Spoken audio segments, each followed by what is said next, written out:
ওই আয়নাতে দন্তমার্জন করে, আয়নার মধ্যে জগন্নাথের ছবি পড়ে, ওই প্রতিচ্ছবিতেই জল ঢালে। তো ওদের জিজ্ঞাসা করা হলো পান্ডাদের, উড়িয়াবাসীদের, তোমরা জগন্নাথকে অভিষেক করাও না কেন? প্রতিদিন সব বিগ্রহের অভিষেক হয়। একদিন স্নানে 15 দিন জ্বরে পড়ে থাকে ও, তো ওরে স্নান করাবো কি? একদিনের স্নানে ও 15 দিন জ্বরে পড়ে থাকে, এই জন্য কাচের মধ্যে দিয়ে স্নান করা। রামানুজাচার্য বললে সব মন গড়া, এদের কল্পিত, কোনো বৈদিক সিদ্ধান্তেরা জগন্নাথের পূজা করে না। আরে সবর জাতি যারা, তারা কি করে যেন ভাতের মাড়, ফ্যান, ওই ফ্যানে জগন্নাথের কাপড় আগেকার দিনে করতো না, ফ্যানে মাড় দিয়ে ওই কাপড় পরায়। রামানুজাচার্য মাথায় হাত দিয়ে বলছেন, করে কি এরা? আরে সাক্ষাৎ প্রকট বিগ্রহ জগন্নাথ। আচ্ছা, জগন্নাথ দর্শনে সব থেকে কোন জিনিসগুলো জগন্নাথের আমাদের চোখের সামনে বেশি বড় করে দেখা দেয়? জগন্নাথ মূর্তি যদি দর্শন করতে যান, বিগ্রহ, জগন্নাথের চরণ না, হাতও না, কানও না, মাথাও না, সব থেকে বড় করে দেখা দেয় চোখ আর ঠোঁট। এর তত্ত্ব কি? সাক্ষাৎ সচ্চিদানন্দপূর্ণ ভগবান। তো তুমি এই দুটো জিনিস বড় করে দেখাচ্ছ কেন? এর মানে চোখ দুটো বড় বড়, বৃহৎ, আর অধরটা বড়। এর একটা অভিনব তত্ত্ব আছে, শুনলে আনন্দ পাবেন। এই ব্যাসপীঠে বসেই আমি দৃঢ় কণ্ঠে বলতে পারি, এই কলিযুগে জগন্নাথের থেকে এত দয়ালু, এত কৃপালু, ভক্তবৎসল ভগবান আর কেহ নাই। আপনার মনে মনে কিন্তু একটা কথা বলছেন, তোমরা যখন রাধারানীর কথা বলো এই ব্যাসপীঠে, তখন বলো রাধারানীর ন্যায় করুণা কারো নাই। তোমরা যখন গৌর কথা বলো, গৌরের ন্যায় করুণা, এক মুখে কত কথা বলবে। তবে আমি দৃঢ় করে বলছি, জগন্নাথের ন্যায় করুণা কলিযুগে আর কোনো ভগবৎ স্বরূপে নাই। তার প্রমাণ ওই চক্ষুটা। চক্ষুটা কেন জানেন? যোগী যোগী মহাযোগী বলা হয়েছে। উত্তরা যখন গর্ভস্থ সন্তানকে, পরীক্ষিতকে বাঁচাবে বলে গোবিন্দের স্তুতি করেছিলেন, তখন বলেছিলেন পাহি পাহি মহাযোগী, এই শব্দ উচ্চারণ করেছিলেন। মহাযোগী জগন্নাথ। কেন জানেন? যোগীরা চোখ বন্ধ করে যুগ যুগান্তর ধ্যান করে, তারই তো যোগী বলে। অর্ধ নির্মিলিত বা চক্ষু মুদ্রিত করে বছরের পর বছর যারা পরমাত্মার ধ্যান করে, তাদের বলে যোগী। আর আমার জগন্নাথ হলো মহাযোগী। কেন? যোগীরা চোখ বন্ধ করে, আর জগন্নাথ চোখ বন্ধই করে না, খোলা রাখে। জগন্নাথের চক্ষুটা কি বলা হয়েছে? অনিমেষ নয়ন। কি নয়ন? কখনো পলক। আচ্ছা, পারবেন আপনি 1 ঘন্টা চোখের পলক না পেটে এখানে বসতে পারবেন? কেউ পারবে না। এমনকি কৃষ্ণ, রাম, বলরাম, ভগবান সকলের পলক পড়ে, জগন্নাথের চোখের পলক পড়ে না। তার কারণ কি জানেন? জগন্নাথ বলছেন, এই কলিহত জীবের জন্য আমি যদি চোখ বন্ধ করি, ওই সময় আমার দৃষ্টির কৃপা হতে কেউ বঞ্চিত হতে পারে। তাই আমি অনিমেষ নয়নে তাকিয়ে আছি, আমার দৃষ্টি হতে যেন কেউ বঞ্চিত না হয়, কেউ যেন বঞ্চিত না হয়। বৃহৎ চক্ষু দ্বারা জগৎকে উনি দেখছেন, যে কেউ যেন বঞ্চিত। অনুলম্বিত ভুজ কনকাবদাত সংকীর্তনৈক পিতর কমলায়তাক্ষ বিশ্বম্ভর দ্বিজবর যুগ ধর্মপাল বন্দে জগৎ প্রিয় কর করুণায় অবতার। নমো ত্রিকাল সত্যায় চ জগন্নাথ সুতায় চ সভিত্রায় সপুত্রায় শশনং ভূষিতং বৈজয়ন্ত বন্দে বৃন্দাবনস্তং যুবতী শতবৃতং ব্রহ্মগোপাল বেশম তত কাঞ্চন গৌরাঙ্গী রাধে বৃন্দাবনেশ্বরী বিশ্বভানুসুতং দেবী স্তুয়ং নমামি হরিপ্রিয়ে। তুলসী কাননং যত্র যত্র পদ্মবনানি চ পুরাণ পাঠন যত্র তত্র সন্নিহিত হরি। বাঞ্ছা কল্পতরুভশ্চ কৃপা সিন্ধুভ্যো এব চ পতিতানাং পাবনেভ্যো বৈষ্ণবেভ্যো নমো নমঃ। মূকং করোতি বাচালং পঙ্গুং লঙ্ঘায়তে গিরিং যৎকৃপাতমহং বন্দে পরমানন্দ মাধবম। নারায়ণং নমস্কৃত্য নরং চৈব নরোত্তমং দেবীং সরস্বতীং ব্যাসং ততো জয়মুদরায়ত। ওম নমো ভগবতে বাসুদেবায়। জয় রূপ সনাতন ভট্ট রঘুনাথ শ্রীজীব গোপাল ভট্টদাস রঘুনাথ। এই 6 গোস্বামীর করি চরণ বন্ধন যাহা হইতে বিঘ্ন নাশ অভীষ্ট পুরাণ। দুর্গমে প্রতিমেন্ধস্য স্খলদ পাদ গতির্মোহ সকৃপা যষ্টিদানেন সন্ত সন্ত বলম বনম। হরে কৃষ্ণ কৃষ্ণ কৃষ্ণ হরে হরে, হরে রাম রাম রাম হরে হরে। জয় শ্রী রাধে। রাম জানামিতে মূলং সংকল্পত কিল জায়াসে ন তং সংকল্পসি অসীমা তেন মেতা ভবিষ্যসি। কলিযুগ পাবন অবতার প্রেমময় প্রেম পরতত্ত্ব সীমা, অকারণ করুণা বরুণালয়, স্বভজন বিভজন সর্বপ্রয়োজন অবতার সার শিরোমণি, কলিযুগ জীবের একমাত্র আশ্রয় গতি। শচীনন্দন শ্রী শ্রী নদিয়া বিহারী শ্রী গৌরহরি, পরম পাবন পতিত উদ্ধারণ তিততারণ প্রেম চিন্তামণি দাতা শিরোমণি, পরম কারণিক পরম দয়াল অক্রোধ পরমানন্দ অভিমান শূন্য দয়াল শ্রী নিতাই চাঁদের মহা অনুকম্পায়, শ্রী শ্রী গান্ধার্বিকা গিরিধারীর অহৈতুকী করুণায়, খুলনা মহানগরীর পাবলা গাছতলা শ্রীমন্দির শ্রী অঙ্গনে শ্রী শ্রী জগন্নাথ দেবের মহ রথোৎসব রস উৎসবে এই অমৃত বা মাহেন্দ্রক্ষণে গুন্ডিচা মন্দির স্মরণে আজ এখানে যে ভাগবতীয় ভক্তিযজ্ঞের আয়োজন, তার উদ্দেশ্য হল রেণু বিশ্বাস বা কৃষ্ণদাসীর পারলৌকিক আত্মকল্যাণ। তৎ উপলক্ষে ভাগবতীয় ভক্তিযজ্ঞের শুভারম্ভে প্রারম্ভে জীবন ধন জীবন সর্বস্ব প্রাতঃস্মরণীয় পরম বন্দনীয়, যিনি ভবসাগর তারণের একমাত্র কারণ, ভবরোগের মহা ঔষধি স্বরূপা, যার নামে ত্রয় তাপ হরণ হয়, যিনি অনাদিকালের অবিদ্যা অন্ধকার দূরীভূত করে আর ভাস্কর স্বরূপ দিব্য জ্ঞানের দ্বারা আমাদের চিত্ত আলোকিত করেন, সেই পরম আরাধ্য শ্রীগুরু পাদপদ্মে পরাধ্য কোটি দণ্ডবত প্রণতি।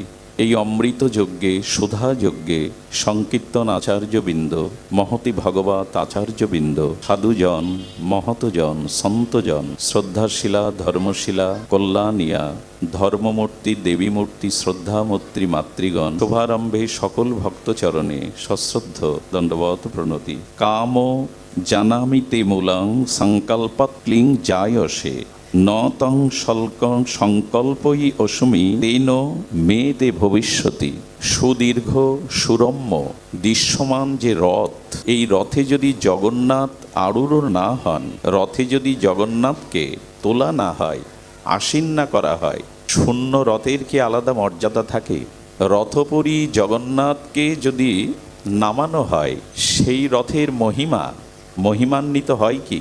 রথ তখনই আমাদের কাছে প্রণম্য, রথ তখনই আমাদের কাছে প্রকৃত রথ যখন রথপুরী জগন্নাথ উপবিষ্ট হবেন। এই তো পুরীর রথযাত্রায় এই বিশ্বজনীন সার্বজনীন বিশ্বের অন্যতম সর্ববৃহত্তম পুরীর রথ প্রতি বছর নির্মিত হয়। রথযাত্রার বিশ্রামান্তে ওই রথ আগামী বছর আর জগন্নাথকে আসীন করানো হয় না, নিত্য নবায়ন রথ সৃষ্টি বা প্রস্তুত করা হয়। ওই রথের দিকে আর কারো লক্ষ্য থাকে না। আমার বলবার অভিপ্রায় হলো এই, রথ তৈরিতে 5টি উপাদান মূল কাজ করে। ধ্যান দিয়ে শুনুন, রথ নির্মাণে 5টি বিষয়কে মূল কাজে লাগানো হয়। প্রথমটি হলো কাষ্ঠ, কাঠ, যে কোনো কাষ্ঠ নয়। দ্বিতীয়ত রং, রথটাকে কাষ্ঠের পরে রং দিয়ে দৃশ্যমান সৌন্দর্য বর্ধনের জন্য, মাধুর্য বাড়াবার জন্য রঙের ব্যবহার হয়। তৃতীয় হলো পুষ্প, ফুল দিয়ে রথটাকে সাজানো হয়। কটা হলো? 3টি। চতুর্থটি হলো সেখানে ধাতুর ব্যবহার করা হয়। রথটাকে জুড়তে গেলে লোহা তামা ধাতুর ব্যবহার করা হয়। পঞ্চমত দেখবে রথের চূড়াতে পবিত্র বস্ত্র দ্বারা রথে ছত্র করা হয়। কটা হলো তাহলে? কাষ্ঠ, রং, পুষ্প, ধাতু, বস্ত্র। আমাদের দেহটাও, এই দেহরথটাও ওই 5টি উপাদান দিয়েই তৈরি। সকলের জানা ক্ষিতি অব তেজমরুদ বম। রথে তো বামনাং দৃষ্টা পুনর্জন্ম ন বিদ্যতে। রথপুরী জগন্নাথকে দর্শন করলে আর পুনর্জন্ম হবে না। এই যে ঋষিদের মহা অনুভবের বাণী, এটা সত্যতা কোথায়? আমরাও তো রথ দেখলাম, রথপুরী জগন্নাথকে দর্শন করলাম, পুনর্জন্ম হবে না? আসলে এই রথ সম্পর্কে আচার্যরা যেভাবে আমাদের জানিয়েছেন, ওখানে 5টি বস্তু তত্ত্ব দিয়েই রথ নির্মিত হলো। তেমন আমার এই দেহরথটিও 5টি মূল মৌলিক তত্ত্ব দিয়ে সৃষ্টি হলো। এই দেহরথের মূল্য, মর্যাদা, এই দেহরথের অসামান্যত্ব, বড়ত্ব, শ্রেষ্ঠত্ব তখনই যখন এই দেহরথের হৃদয়ে আমি জগন্নাথকে বসাতে পারবো। শরীর ধারণ করাটা ভাগ্যের বটে, অতি ভাগ্যের না। মনুষ্য শরীরটা পাওয়াটা ভাগ্যের, কিন্তু অতি ভাগ্যের না, মহাভাগ্যের না। মহাভাগ্য বা অতিভাগ্য তখনই হবে পরম ভাগ্য যখন এই দেহরথে আমি জগন্নাথকেই বসাতে পারবো, হৃদয় আসনে ভগবানকে বসাতে পারবো। আচ্ছা, রথ থেকে জগন্নাথকে নামিয়ে মন্দিরের মূল বেদিতে নিয়ে যাওয়ার পরে রথের মর্যাদা আমাদের কাছে আর তেমন পড়েই তো থাকে। তেমনি ভালো করে ভাবুন তো, আমার দেহরথ থেকে যেদিন জগন্নাথ রূপ পরমাত্মা নেমে যাবে, সেদিন এই দেহের কি আর মূল্য থাকবে? বাসাংশি জীর্ণানি যথা বিহাই নবানি গৃহ্ণানি নরহ পরানি তথা শরীরানি জীর্ণন্নানি সংজাতি নবানি দেহি। ভাঙা কাপড়ের টুকরোটা বাদ দিলেও কাজে লাগে। কাঁথা সেলাই করা যায়, সলিতা করা যায়, ঘর মোছা করা যায়। আচ্ছা, পুরনো কাপড়ের খণ্ডটা পড়ে থাকলে কি পোকা হয়, দুর্গন্ধ ছড়ায়? কিন্তু এই দেহরথ থেকে জগন্নাথ রূপ পরমাত্মা বিদায় নিলে এই দেহটা তো পচে গলেই যায়, দুর্গন্ধযুক্ত হয়, আর কোনো কাজে লাগানো।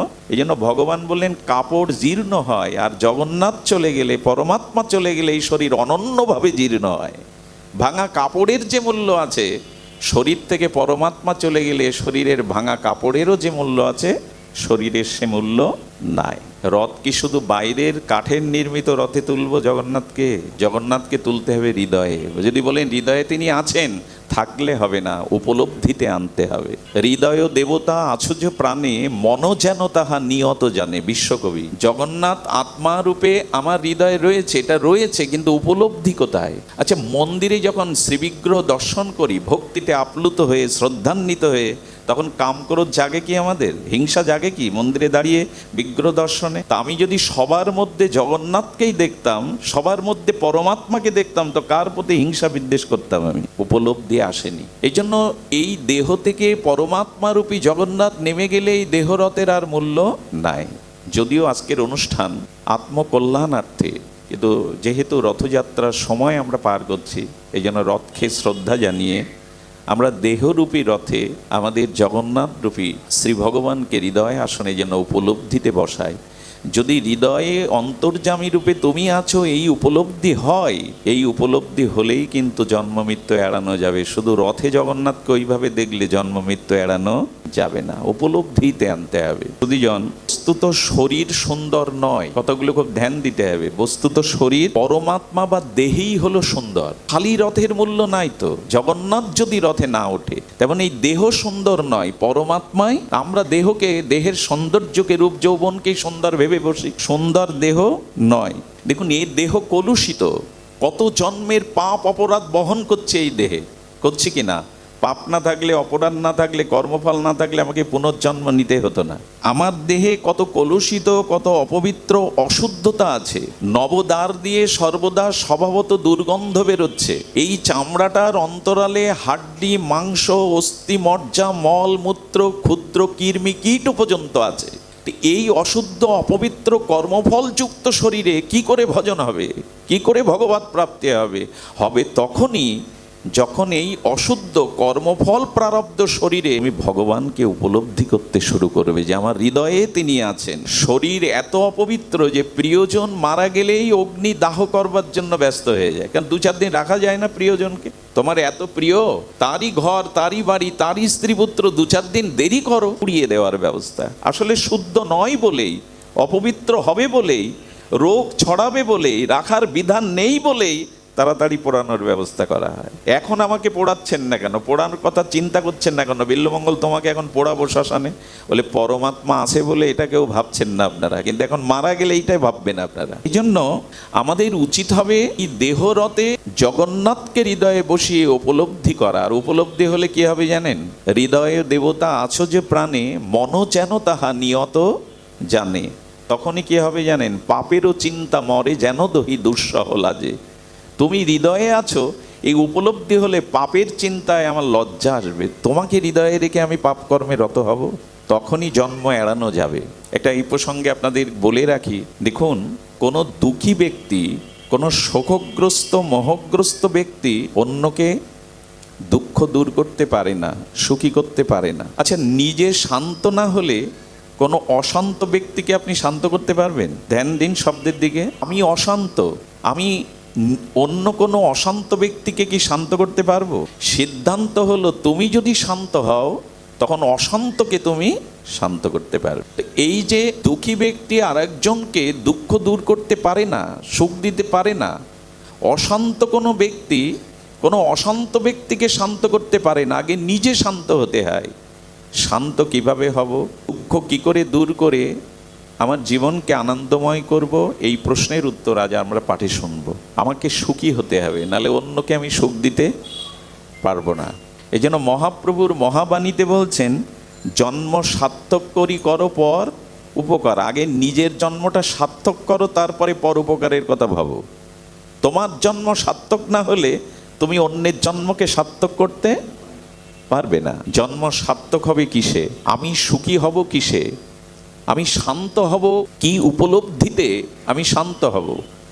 এই প্রশ্নের সমাধান আমরা গুরু মুখে, শাস্ত্র মুখে আস্বাদনের চেষ্টা পাবো। খুব ধ্যান দিতে হবে, বারবার ধ্যান দেওয়ার কথাটা বলছি। ভাগবত কান দিয়ে শ্রবণ করে বিষয়ীরা। ভাগবত কান দিয়ে কারা শোনে? শব্দের দিকে ধ্যান দিন, বিষয়ীরা। আচ্ছা, বিষয়ীদের হরিকথা তো ভালো লাগার কথা না? বিষয়ীরা তো বিষয় কথা শুনতেই অভ্যস্ত, বিষয় কথা তাদের ভালো লাগে।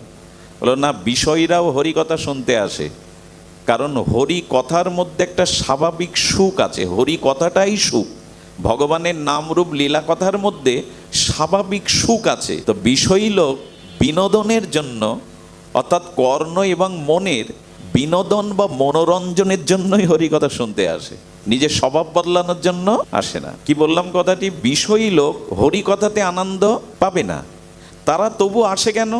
হরিকথাটা স্বাভাবিক সুখস্বরূপ, ওটা কানে গেলে মনোরঞ্জন হয়, বিনোদন হয়। এই জন্য বিষয়ী লোকও হরিকথা শুনতে আসে, কিন্তু এতে স্বভাবের পরিবর্তন হয় না। দ্বিতীয়ত হরিকথা শুনতে হয় মন দিয়ে। কি দিয়ে? বলে মন দিয়ে শ্রবণ করলেও স্বভাব বদলাবে না, আপনি পরিবর্তন হতে পারবেন না। যতক্ষণ মন দিয়ে শুনবেন ততক্ষণ মনটা সংকল্প বিকল্প থেকে দূরে থেকে শান্ত থাকবে, কিন্তু এখান থেকে চলে গেলেই আবার পুনরায় মন অশান্ত। তাহলে ভাগবত শুনে আমার স্বভাব পরিবর্তন হবে জন্ম জন্মান্তরের। কিভাবে? বলে এবার কর্ণের থেকে মন বড়, মনের থেকে আরেকটা জিনিস আছে বুদ্ধি বড়। যারা বুদ্ধি দিয়ে শোনে, কি দিয়ে? বুদ্ধি দিয়ে কিন্তু শুনতে হয়, নাহলে শুনতে বুঝতে অনুভব করতে পারবেন না। দেখুন, মনের অবস্থান কোথায় এটা নির্ণয় করে কে? মন এখন কোথায়, শুভ চিন্তা করছে কি অশুভ চিন্তা করছে, এটা নির্ণয় করে কে? বুদ্ধি।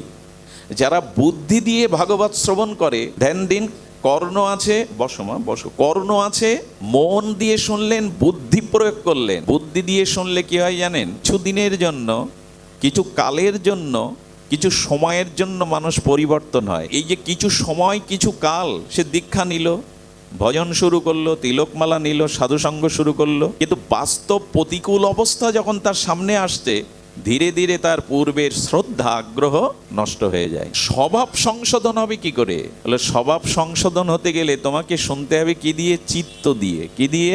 এখানে চারটি শব্দ আসছে, কর্ণ, মন, বুদ্ধি, চিত্ত। এগুলো এক জিনিস নয়। আমরা মন বা চিত্ত একই শব্দার্থে ব্যবহার করি, কিন্তু চিত্ত এক আর মন আর এক। যেদিন মানুষ চিত্ত দিয়েই হরিকথা শ্রবণ করবে, তখনই তার অনন্ত জন্মের স্বভাব পরিবর্তন হবে। চিত্ত কাকে বলে? একটি দৃষ্টান্তে মহাজনরা বলেছেন, পুরানো দিনে স্বর্ণকাররা অলংকার ডিজাইন করতে গিয়ে একটা কাঠ বা শক্ত বস্তুর উপরে গালা লাগাইয়ে রাখতো। গালা, নিশ্চয়ই বুঝতে পারছেন আমি কি বলতে চাইছি। ওই গালার উপরে অলংকারটা সেট করে ডিজাইন করত। অলংকারটা ডিজাইন করার পরে যখন অলংকার তুলে নিত, ওই গালার উপরে অলংকারের ছাপটা লেগে থাকতো কিনা? থাকে কিনা? তো আমরা অতীত জন্ম জন্মান্তরে যে কর্ম করেছি, সেই কর্মের ছাপটা পড়ে থাকে মনে না, চিত্তে। মন তো সংকল্প করে, আবার বিকল্প, মনে এই চিন্তা উদয় হলো, আবার চলে যায়। সংকল্প বিকলাত্মক অন্তরিন্দ্রিয়ের নাম মন, এটা সংকল্প করে আবার চলে যায়। কিন্তু চিত্ত কাকে বলে?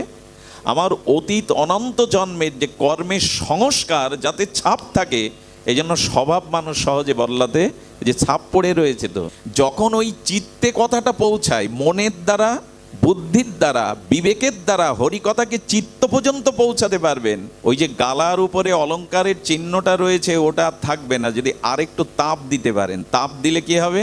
সমান হয়ে যাবে। তেমনি হরিকথাকে যদি চিত্ত স্পর্শ করে, স্বজাতীয় স্নিগ্ধ ভজনানন্দী কোনো মহৎ মুখ নির্গলিত হরিকথা যদি আপনার কানে না, মনে না, বুদ্ধিতে না, চিত্তে গিয়ে পৌঁছায়, তবে এই হরিকথার অপরিসীম মহা মহিমা শক্তি আপনার অনন্তকালে স্বভাব যে চিত্ত অঙ্কিত হয়ে আছে ওটা বিগলিত করে ভগবৎ ভাবে ভরিয়ে দেবে।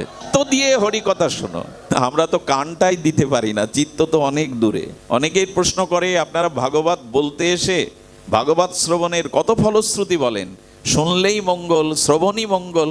স্বভাব পরিবর্তন হয় না, এই জন্য মন দিয়ে নয়, শুধু বুদ্ধি দিয়ে নয়, কান দিয়ে নয়, হরিকথা চিত্ত দিয়ে শ্রবণ করতে হবে। পার্থক্যটা এখানেই। পরীক্ষিত মহারাজ সপ্ত দিবসে দুর্লভ গোবিন্দ চরণে প্রেম পেয়ে গেল, আমরা 70 বছর হরিকথা শুনছি, কারণ কি? চিত্তে পৌঁছাচ্ছে না, স্বভাব সংশোধন হচ্ছে না। আমাদের সামনে জিজ্ঞাসা ছিল, শান্ত কি করে হব, প্রকৃত সুখ কি করে পাবো, নাহলে অন্যকে শান্ত করতে, অন্যকে সুখ দিতে পারবো না।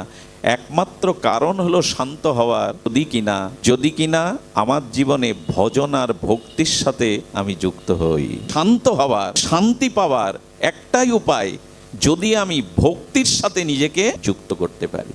সীতা অন্বেষণে হনুমান গিয়েছিলেন, সীতাই হলো শান্তি, সীতাই হলো ভক্তির অধীশ্বরী দেবী, কিন্তু সকলে শান্তির কাছে, ভক্তির কাছে পৌঁছাতে পারেন, এক হনুমানই পারল। যে জন্য হনুমানের জীবনে দেখুন, সুগ্রীব রাজ্য নিয়ে নিল, সুগ্রীবকে রাজ্য দিয়ে দিলেন কিষ্কিন্ধার, বিভীষণকে লঙ্কার নিপতি করলেন, অঙ্গদকে যুবরাজ করলেন, সবাইকে আশীর্বাদ দিয়ে প্রভু ফিরিয়ে দিলেন। এক হনুমানকে কেন চরণ ছাড়া করলেন না? হনুমান তুমি থাকো। হনুমানই কেবল শান্তির দেখা, ভক্তির দেখা পেয়েছিলেন, আর কোনো কেউ পৌঁছাতে পারেনি। তেমন আমাদের জীবনে যদি ভক্তির সাথে আমাদের যুক্ত না হই, ভক্তির সন্ধান যদি না করি, আমরাও প্রভুর চরণ ছেড়ে রাজ্য পাবো, সম্মান পাবো, ভোগ ঐশ্বর্য পাবো, কিন্তু প্রেম বা শান্তি বা শান্ত হতে পারবো না। রাজ্য পাওয়া যায়, ভগবানের কাছে গেলে সুগ্রীব পেল, কিন্তু তাতে হনুমানের মতো পরম প্রাপ্তি আসেনি। এই জন্য বাবা এটা সংযোগ দিয়ে দাও যদি পারো। জয় শ্রী রাধে। হনুমান ভক্তির সাথে, ভজনের সাথে নিজেকে যুক্ত করতে পেরেছিল। আমি বলতে চেয়েছি, আমার বলবার অভিপ্রায় হলো এই, তমেব শরণাঙ্গশ্চ সর্বভাবেন ভারত প্রসাদাৎ পরাং শান্তি স্থানাং প্রাপস্যি সৎশতম। ভগবানের মহাবাণীতেও সেই কথার ইঙ্গিত দিচ্ছে, শান্তি যদি পেতে চাও, শান্ত যদি হতে চাও, আমার শরণাগত হও, শরণ গ্রহণ করো। তমেব শরণং গচ্ছ। বোঝা যায় মা, শান্তি কোথায়? ভগবত ভজনে। মনের শান্ত অবস্থা কখন হবে? যখন আপনি ভজনের সাথে, ভক্তির সাথে যুক্ত করতে পারবেন। আচ্ছা, ভজনে যুক্ত হলে বা ভগবত ভক্তিতে যুক্ত হলে আমার জীবনে দুঃখ আসবে না, প্রতিকূলতা আসবে না, জরাব্যাধি আসবে না, এমন কথা বলা আছে কি? বরঞ্চ শুনে রাখুন, আরো বেশি আসবে। আচ্ছা, আপনি কার সাথে খেলতে ভালোবাসেন? অপরিচিত কারোর সাথে, যে আপনার প্রিয়জন। উনি ভগবান বললেন, আমার পথে যারা আছে আমি তাদের সাথে খেলতে ভালোবাসি। মীরাবাইয়ের সাথে কম খেললেন উনি, জয়দেবের সাথে কম খেললেন। এই যেন প্রস্তুত তখন এমন নাই। মানুষের এমন একটা ধারণা আছে, ধর্ম করলে, ভক্তির আশ্রয় করলে বিপদ আপদ রোগ শোক সব আমার জীবন অনুকূল হয়ে যাবে। খবরদার, এই ভেবে কেউ ভজনে প্রবেশ করবেন না, বরঞ্চ বিপদ আরো বেশি আসতে পারে। তাতে লাভটা হলো কি? তাহলে তোমার চরণ আশ্রয় নিয়ে তোমার ভজনে যদি প্রতিকূলতাই আসে, জরা ব্যাধি শোক অপমান, তাহলে ভজনের মহিমা কি? ভজনের মহিমা আছে। যিনি ভজন করেন, যিনি ভক্তির সাথে যুক্ত হয়েছেন, তার মন্ত্র কি জানেন? তুমি যেভাবে রেখেছো সেটাই আমার মঙ্গল, তুমি যেভাবেই রেখেছো আমার, তাতেই আমার। রবীন্দ্রনাথের ভাষায় বলেন, বিশ্বকবির, তবে তিনি বলছেন, আমার এই ধূপটা পোড়াও, না হলে গন্ধ মিলবে না। ধূপ না পুড়লে গন্ধ বিতরণ হয় কি? ভগবান রামচরিত মানসে গোস্বামী তুলসীদাস বলছেন, জয় সিয়ারাম সিয়ারাম গাহিয়ে, যাকে বিধি রাখে রাম তাহে বিধি রহিয়ে। তুলসীদাস গোস্বামী বলছেন, সীতারাম সীতারাম সীতারাম কহিয়ে, সর্বদা ভগবানের ভজনে থাকো, যাহে বিধি রাখে রাম তাহে বিধি রহিয়ে। রাম যেভাবে রাখে তুমি সেভাবেই সন্তুষ্ট থাকো, আর রাম রাম করতে থাকো। কথাটা বোঝানো গেল না? ভজনে যখন আপনি প্রবেশ করবেন, দুঃখ জরাব্যাধি বেশি আসবে। কেন জানেন? আচ্ছা, জঙ্গলের পাশে যাদের বাটি বা গৃহ, সবসময় কি বাঘ, হিংস্র জীবজন্তু দেখতে পায় তারা? কারণ ওরা জঙ্গলের গভীরে থাকে। কোন দিন দেখতে পাই জানেন? জঙ্গলে যখন আগুন লাগে ওরা বাঁচবার জন্য জঙ্গলের বাইরে ছুট দেয়, সেই দিন দেখতে পাই যে হিংস্র জন্তুগুলো দৃশ্যমান হচ্ছে, চোখের সামনে আসছে।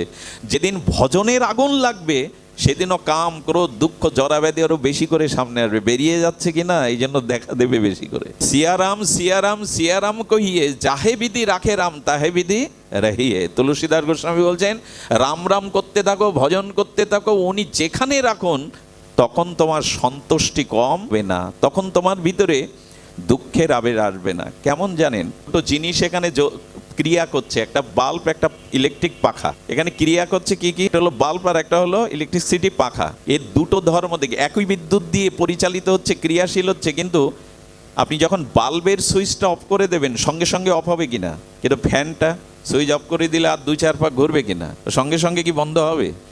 একই বিদ্যুৎ শক্তি, একই সুইচ, দুটোর ক্রিয়া দুরকম। বাল্বটা সুইচ অফ করে দিলেই ও বন্ধ হয়ে যাবে, কিন্তু ফ্যানটা কয়েক পাক দেবেই, চক্কর দেবেই। আমরা ভগবানের চরণে শরণ নেই দুই প্রকার লোকের মতোই, বাল্বের মতো আর ফ্যানের মতো।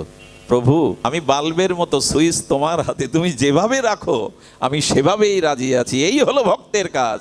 দুঃখে রাখো, সুখে রাখো, আমি রাজি আছি। কিন্তু ফ্যান কি বলে? সুইচ তোমার হাতে থাকলে কি হবে? আমি আমার ইচ্ছা মতো থামবো। এই হলো আমার মতো মানুষের কথা। ভজন না করলে আপনি শান্তি কোনোদিনই পাবেন না, শান্তি পাওয়া যায় না। এই জন্য তো অনিত্যম অসুখম বলেছেন। আচ্ছা, আমি গতদিন বলছিলাম আসলে সৌন্দর্য, শান্তি এগুলো আমাদের কল্পনা বাইরের। ঘটনা বলি, খুব মার্মিক দার্শনিক বিচার করেছেন যোগাবশিষ্ট রামায়ণে। বিখ্যাত বিরক্তি গ্রন্থ, ত্যাগ বৈরাগ্যের গ্রন্থ। বশিষ্ঠদেব রামচন্দ্রকে যে উপদেশ দিয়েছিলেন, নিবৃত্তি মার্গের উপদেশ, যোগাবশিষ্ট রামায়ণ, তাতে একটা অদ্ভুত প্রসঙ্গ এসেছে।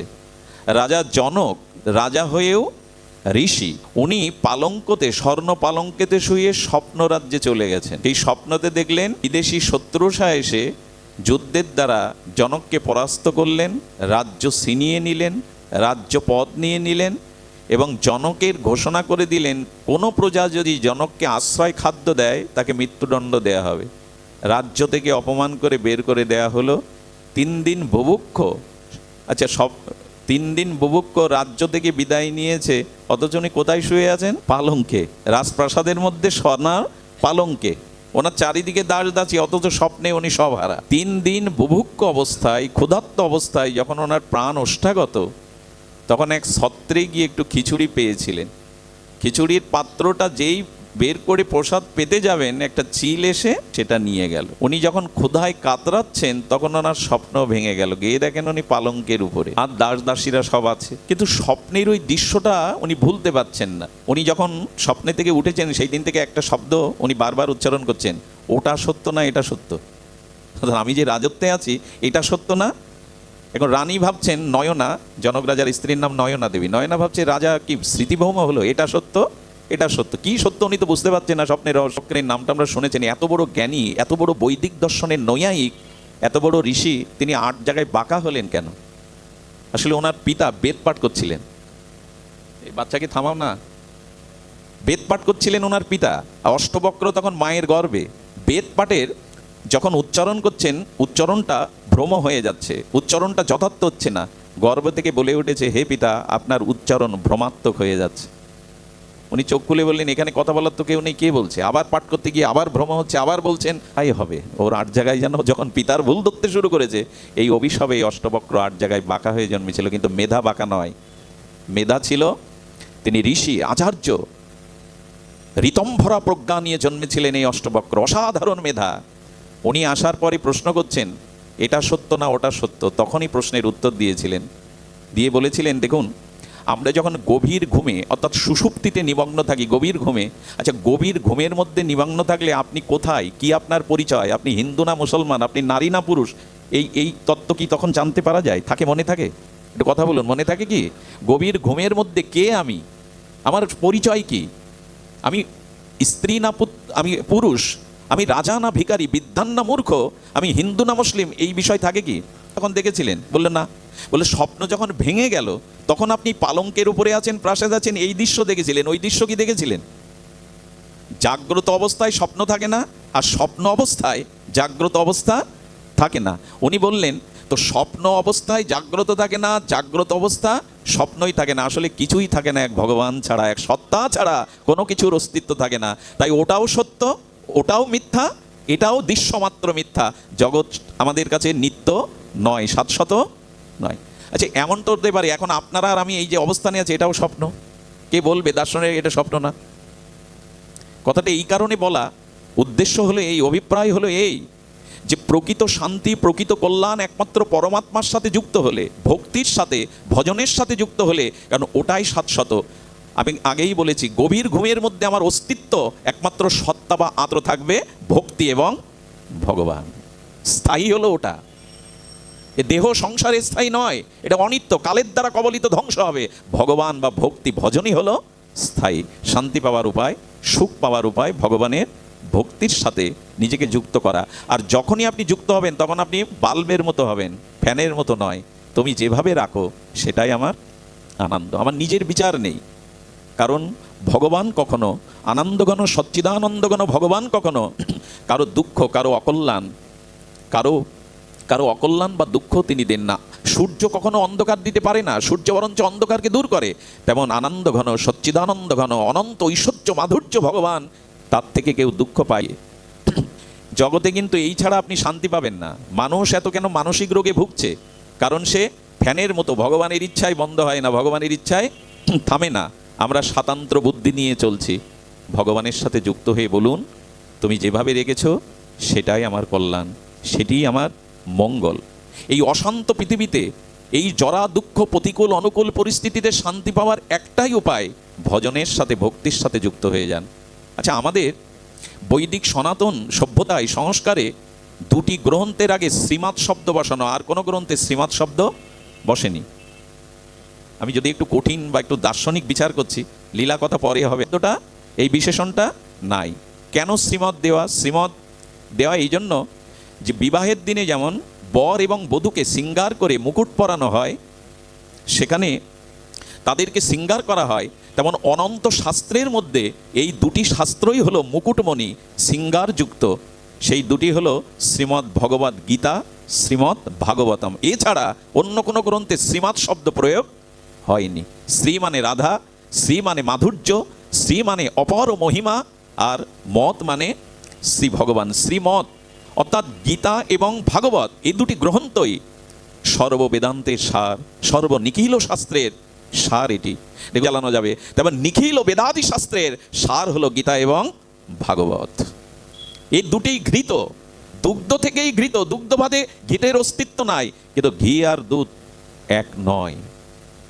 এই জন্য লক্ষ্য করুন, শ্রীমৎ একমাত্র গীতা এবং ভাগবতে বলা আছে। আর এই দুটি শাস্ত্রই আমাদের কি শিক্ষা দিচ্ছে? খুব ধ্যান দিয়ে শুনতে হবে, একটা অপূর্ব মহিমা এই গীতা ভাগবত জানিয়েছেন। গীতা হলো যোগ শাস্ত্র। কি শাস্ত্র? দুবার বলছি এই কারণে, যাতে কথাটা আপনাদের হৃদয়ে লাগে। গীতা হলো সব অধ্যায়গুলোর নামের সাথে কি যোগ আছে? যোগ, তাই তো? এই যে বিষাদ যোগ, কর্মযোগ, ভক্তিযোগ, যে কোনো শব্দের সাথে যোগ, এই জন্য গীতা হলো যোগশাস্ত্র। এই যোগশাস্ত্রের মধ্যে গীতা প্রথমেই বুঝিয়েছেন বিষাদ যোগ। আচ্ছা, অর্জুন কি বলছেন? সেনাঘাতটা, মোহটা, ভ্রান্তটা অর্জুনকে নিচে নামানোই উচিত ছিল, কিন্তু অর্জুন সবার উপরে উঠল কি করে? আমার কথা কি বোঝা যায়? দুঃখ, বিষাদ, মোহ এগুলো খাদে ফেলে দেয়, উপরে নিয়ে যায় না। কিন্তু অর্জুন কুরুক্ষেত্রের জয়ী, বিশ্বজয়ী কেন হলো? কেন জানেন? দুঃখটা, বিষাদটা উনি ভগবানের সাথে যোগ করে দিয়েছিলেন, ভগবানকেই জানিয়েছিলেন। দুঃখটাও কখনো যোগ হয়, মোহ কখনো যোগ হয়। আমার মধ্যে মোহ আছে, বিষাদ আছে, দুঃখ আছে, সেটা ভগবানের সাথে যোগ হয়। যদি হয়, ভগবানকেই দুঃখটা, মোহটা নিবেদন করে দিতে পারো। হে কেশব, বলো কিসে আমার মঙ্গল? শিষ্যস্তে মাং সাধিমাং প্রপন্নম, আমি তোমার শিষ্য হয়ে নিবেদন করছি, তুমি আমার কল্যাণ বলো। আপনার জীবনের দুঃখটা, মোহটা, ভ্রান্তটাও যদি ভগবানের সাথে যোগ করে দিতে পারেন, আপনি বিশ্বজয়ী, আপনিই জয়ী হবেন, আপনি পরাস্ত হবেন না। জোর দিয়ে কথাটা কেন বলা জানেন? আমরা দুঃখটা, জরাটা, আমাদের ব্যাধিটা, মোহটা আমরা সংসারকে জানাই, ভগবানকে জানাই না, ভগবানের সাথে যুক্ত করি না। পৃথিবীর কারো সাধ্য নয় আপনার কর্মফল এড়ানোর জন্য। গঙ্গা স্নান করলে পাপ দূর হয়, আর গঙ্গার গর্ভে জন্ম নিল ভীষ্মদেব, সেও মৃত্যু যন্ত্রণায় অসন্তোষ প্রকাশ করছে। কৃষ্ণ বললেন, পাপ না করলেও তুমি পাপ দেখেছিলে, তো না দিয়ে জ্ঞান দিয়ে তুলব। আমরা ইনিয়ে বিনিয়ে কাকে জানাই জগতে? ধনীকে জানাই, ক্ষমতাবানদের জানাই, আপনজনদের দিকে চেয়ে থাকি, ওই আমার কল্যাণ করবে, এই আমার কল্যাণ করবে। না, কল্যাণ একমাত্র করতে পারে যিনি কল্যাণের যথার্থ সামর্থ্য ভগবান, সচ্চিদানন্দ ভগবান। এই জন্য গীতা শিক্ষা দিচ্ছে, মোহ আসুক, দুঃখ আসুক, আর কাউকে জানিয়ে, জগৎকে না জানিয়ে ভগবানের সাথে যুক্ত হয়ে যাও। অন্যের দুঃখ শোকে যদি আপনি নিজেই জরাগ্রস্ত হয়ে মরে গেলেন, তাতে সার্থকতা কি আপনার? এই জন্য আজ প্রতিটা মানুষ মানসিক যন্ত্রণায় ভুগছে। রাষ্ট্র বলি, সমাজ বলি, ব্যক্তি বলি, পরিবার বলি, এই দেহটাও তো আমাদের অনুকূল নাই, সমস্যায় জর্জরিত। একটাই উপায়, গীতার শিক্ষা, যোগ, ভগবানের সাথে যোগ হয়ে যাও। হয়েছি তো? মুখে বললে হবে না যে আমি তোমার, ভগবান আমি তোমার, এটা মুখের বলা কথা নয়। ওই যে বাল্ব হতে হবে, ফ্যান না। সুইচ অফ করলেই অফ হতে হবে। তুমি যেভাবে রাখো আমি তাতেই রাজি। ফ্যানের মতো তুমি অফ করলে কি হবে, আমি দু চার ভাগ দেবই আমার মতো, এটা হবে না। এই জন্য অর্জুন চেতসা শ্রুতং পার্থ তোয়া গৃহণ চেতসা। হে পার্থ, তুমি কি আমার কথা একাগ্র চিত্তে শুনেছ? অর্জুনের উত্তর একটাই, হ্যাঁ। কি বললেন উনি বললেন যে আমি শ্রদ্ধালু হয়ে শ্রবণ করেছি, এবং শেষ কথা বললেন করিষ্যে বচনাং তব নষ্ট মোহ স্মৃতি লব্ধা। করিষ্যে বচনাং তব, আমার মোহ নষ্ট হয়েছে, আমার স্মৃতি ফিরে এসেছে।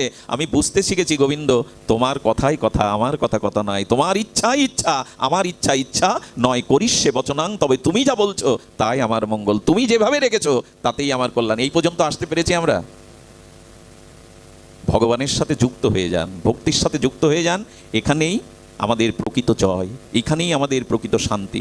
অন্যখানে আমরা পাবো না, কোনোদিনই পাবো না সুধীবৃন্দ। এই জন্য গীতা হলো যোগশাস্ত্র। এবার শ্রীমৎ যুক্ত আছে ভাগবতের সাথে। ভাগবত কি শাস্ত্র? গীতা যোগশাস্ত্র। শ্রীমৎ ভাগবতম কি শাস্ত্র? বলে ভক্তি শাস্ত্র। ভাগবত কি দিতে এসেছে জগতে?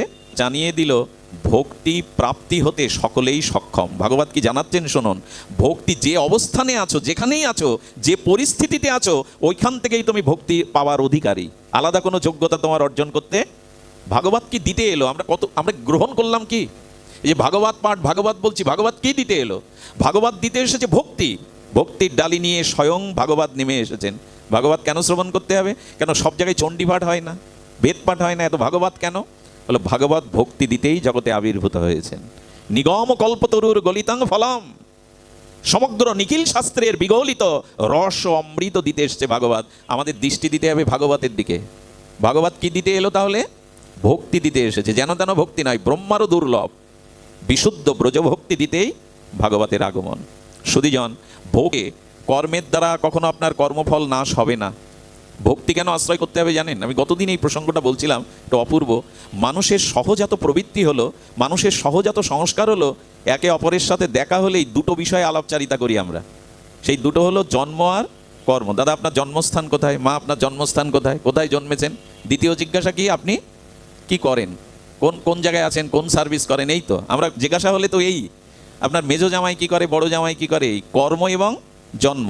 ভগবান বলতে চাইছেন তোমাদের চিত্তে এই জন্মকর্ম আলোচনার একটা স্রোত বইছে, দেখবেন যে যেখানে যাই এই দুটো প্রসঙ্গের সাথে সে যুক্ত হবেই। তো ভগবান বললেন তোমাদের এই জন্মকর্ম আলোচনার স্বভাবটা তোমরা ত্যাগ করতে পারবে না। আর যতদিন তোমরা তোমাদের জন্মকর্ম নিয়ে আলোচনা করবে ততদিন জন্মকর্ম বুঝবে না। আগে কর্ম, পরে জন্ম। যতদিন কর্ম আছে ততদিন জন্মও থাকবে না। আর এই কর্ম জন্মের তোমাদের গতাগতিও থাকবে না। এক কাজ করো, তোমাদের জন্মকর্মের আলোচনা না করে আমার জন্মকর্ম নিয়ে আলোচনা জুড়ে দাও, তাহলে আর তোমাদের এই জন্মকর্ম বন্ধন থাকবে না। জন্মকর্ম চমে দিব্যং মেবং জো ব্যক্তি তত্ত্বত। আহা, এগুলো কি মন্ত্র? এগুলো মহামন্ত্র। জন্মকর্ম চমে দিব্যং মেবং জো ব্যক্তি তত্ত্বত ত্যাক্তাং দেহ পুনর্জন্ম নৈতি মামিতি। তোমাদের জন্মকর্ম আলোচনা করে কি করবে তোমরা? গল্প জুড়ে দিয়ে কি করবে? যদি কথা প্রসঙ্গ করতে হয় আমার জন্মকর্ম নিয়ে আলোচনা করো। নৈতি মামেতি সোহার্জুন, আর তোমাকে পুনরায় জন্মকর্মে আবদ্ধ হতে হবে না। এই জন্য আন কথা কি প্রয়োজন? এত বলতে হয়, চাকরি করতে হয়, ব্যবসা করতে হয়, সংসার করতে হয়, বলো। আন কথা কেন এর বাইরে আলাদা বলছো? প্রসঙ্গই যদি বলতে হয় ভগবানের দিব্য জন্মকর্ম লীলা অনন্ত মাধুর্য সাগরে ডুব দাও। আর এই ভগবানের অনন্ত মাধুর্যময় প্রীতিময় অনুভববেদ্য জন্ম এবং লীলা ভাগবতই জগতে প্রকাশ করেছে। ভাগবতের সাথে যুক্ত হয়ে যাও। আমি বলছিলাম ভাগবত ভক্তিশাস্ত্র যে কোনো অবস্থান থেকেই আপনি ভক্তি পেতে পারেন। ধ্যান দিয়ে শুনুন, কেউ যদি প্রশ্ন তোলে আমার বয়স হয়নি ভক্তি পাওয়ার, ভাগবত ধ্রুবের দিকে তাকিয়ে বলছেন ওই দেখো 5 বছরের ধ্রুব মন্ত্র জানে না, অথচ ব্যাকুলতার কারণে সে আমাকে পেয়ে গেল। কেন বলছো তোমার বয়স হয়নি? এই জন্য ভাগবতের মহিমা দেখুন, ভাগবতের তাৎপর্য দেখুন। যে অবস্থানে আছেন ওইখান থেকে আপনি প্রেম ভক্তি লাভ করতে পারেন।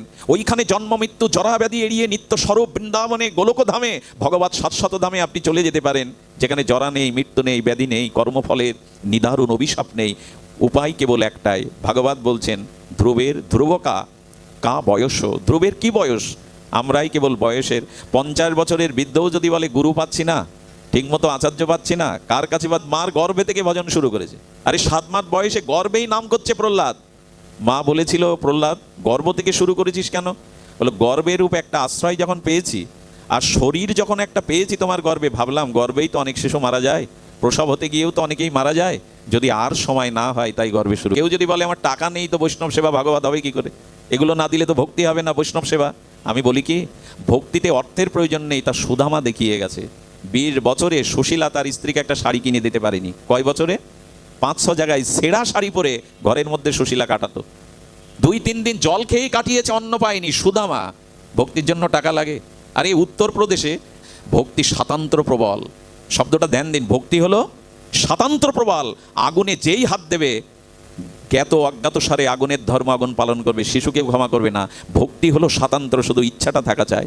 ভাগবত এই জন্য ভক্তি ধর্মের উদ্ভব প্রকাশ করেছেন। যে অবস্থানে থাকো, যেখানে আছো, ওইখান থেকেই ভক্তি পেতে পারো। ব্যগ্রতা দরকার, ব্যাকুলতাটা দরকার। আমি অবাক হয়ে যাই, কোটিপতিরা দিতে পারে না ভগবত সেবা অনুষ্ঠান, অথচ কেউ ভিক্ষা করে বছরে 2 বার দিয়ে দেয়। মানসিকতার অভাব। এই জন্য ভক্তি এটা না হলে হবে না, ওটা না হলে হবে না। ভক্তি পরাপেক্ষা করে না, ভক্তি স্বতন্ত্র। কেউ যদি বলে ভাগবত পাঠ করতে গেলে, কীর্তন করতে গেলে, ভক্তি যাজন করতে গেলে একটু ভালো রূপ টুপ লাগে, কুবজা বলছে আমার তো কোনো রূপ ছিল না। আরে সবাই আমাকে দেখে মুখ ফিরিয়ে নিত, কুজো, কালো, কুচ্ছিত। আমাকে কেউ সুন্দরী কখনো বলেনি। কিন্তু আমি মথুরাতে গোবিন্দের সখাদের, বলরামকে তার সখাদের একটু মালা, সখাদের দাদা বলরামকে একটু চন্দন ফুলমালা দিয়েছিলাম। তাতে বুড়ো আঙুলে চাপ দিয়ে আমার পিঠে হাত দিয়ে আমাকে অনন্য সুন্দরী করে দিল গোবিন্দ। রূপের কি প্রয়োজন? বরঞ্চ তাকে ভক্তি করলে তার স্বরূপে তুমি রূপবান হয়ে যাবে। রূপ 2 প্রকার, বাইরের ঘষা মাজা রূপ আর স্বরূপের রূপ। কুবজা যখন অনন্ত তিলোত্তমা আর সুন্দরী রূপ নিলে, তখন কুবজার মুখ অন্ধকার হয়ে গেছে। কুবজাকে বলছেন তুমি খুশি হওনি? এই অপরূপ মেয়েদের মধ্যে, মায়েদের মধ্যে সব থেকে বড় প্রাপ্তি কি?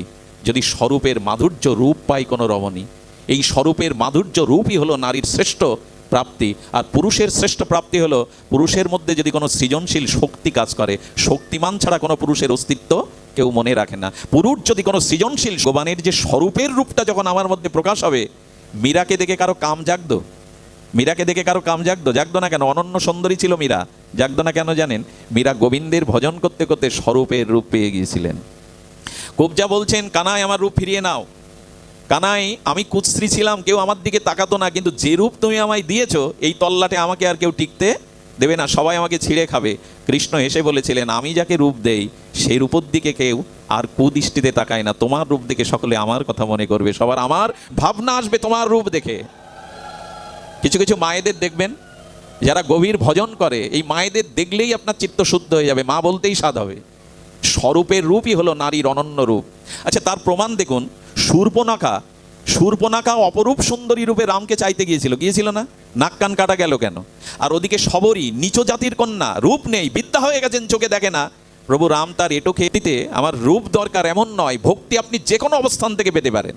কি অভূতপূর্ব সিদ্ধান্ত ভাগবত জানাচ্ছেন। কেউ যদি বলে আমার বিদ্যা নেই, আমি গীতা ভাগবত সংস্কৃতি শ্লোক পড়তে পারি না, ভক্তি স্বাতন্ত্র বললেন বিদ্যার প্রয়োজন নাই। প্রয়োজন আছে বিদ্যার, কিন্তু বিদ্যা না থাকলে ভক্তি হবে না এমন নেই। বরঞ্চ মহাপ্রভুর মতো দিগ্বিজয়ী পরাস্ত ভারতশ্রেষ্ঠ পণ্ডিত একসময় শাস্ত্র না খুলে বন্ধ করে বলেছিলেন কৃষ্ণ ভক্তি বিনা বিদ্যা নাহি আর। পড়ালেখা করে বড় পদ প্রতিষ্ঠা পেয়ে যদি ভগবত ভক্তি না হয়, ওই বিদ্যাতে সালাম পাবে, নমস্কার পাবে, বড় চেয়ার পাবে, টাকা পাবে, কিন্তু ওই বিদ্যাতে পরকালের কোনো কল্যাণ তুমি করতে পারবে না। যদি ভক্তিই না হলো, তবে জগতের বিদ্যায় কিছুদিন সম্মান মাতি যার নাই, তার বিদ্যাই নাই। প্রকৃত বিদ্যা ভগবত ভক্তিতে। আজকে আপনারা জানেন আমাদের বিদ্যা, আমাদের শিক্ষা ব্যবস্থা নিয়ে অনেক আলোচনা হচ্ছে। শিক্ষাবিদরা এই শিক্ষা অর্থ করি, এই শিক্ষা মানুষের মানবিক গুণাবলী, মনুষ্যত্বকে জাগাতে সক্ষম হচ্ছে না বর্তমান শিক্ষা। তার কারণ বেদ বলে গিয়েছিলেন যদি ভগবত ভক্তির সাথে যুক্ত না হও, তবে জাগতিক বিদ্যা তোমার জীবনকে কল্যাণ করতে পারে না। কিছুদিনের সম্মান, পদ প্রতিষ্ঠা, অর্থের দ্বারা জীবন পরিপূর্ণ পায় না। এই জন্য মহাপ্রভু বলছেন কৃষ্ণ ভক্তি বিনা বিদ্যা নাহি আর। সুধীজন, এই জন্য আমি বিদ্যা না জানলে হবে না। তো গজেন্দ্রের কি বিদ্যা ছিল? হাতি হাতি। আরে কুমিরের আক্রমণে পড়ে সুর দিয়ে ভগবানের নামও জানে না, ভগবানকে স্মরণ করলেন, ওর বিদ্যা ছিল মাথায়? বিদ্যা না হলেও যদি ভগবানকে ডাকা যায়, হে গোবিন্দ আমি তোমার, হাজার মন্ত্রের সুর অপেক্ষা রাখে না যদি ভক্তি থাকে। এই ভক্তি ধর্মটাই ভাগবত শিক্ষা দিতে এসেছিলেন, ভাগবত জানাতে এসেছিলেন। ভক্তির সাথে যুক্ত হও, ভজনের সাথে যুক্ত হও, তবেই জীবনে। দেখুন, খুব বেশি কিছু জানলেই সব হয়ে গেলে এমন না। যদিও রথযাত্রা বারবার ঘুরে ফিরে জগন্নাথের মূর্তিটাই হৃদয়ে আসছে, তার লীলাগুলি আসছে, ছোট্ট দুটো জগন্নাথের লীলা বলেই আজকের পাঠ বিশ্রাম করব। ভক্তি কি জিনিস দেখুন, এই লীলা দুটির দ্বারা আমরা একটু উপলব্ধি করব। আপনাদের মনে আছে বলদেবের অবতার আমাদের চতুর্সম্প্রদায়ের অন্যতম ভক্তির আচার্য শ্রী রামানুজাচার্য। খুব লক্ষ্য করে শুনুন, এই শ্রী রামানুজাচার্য ইনি দক্ষিণ ভারত থেকে উনি পুরীতে এলেন।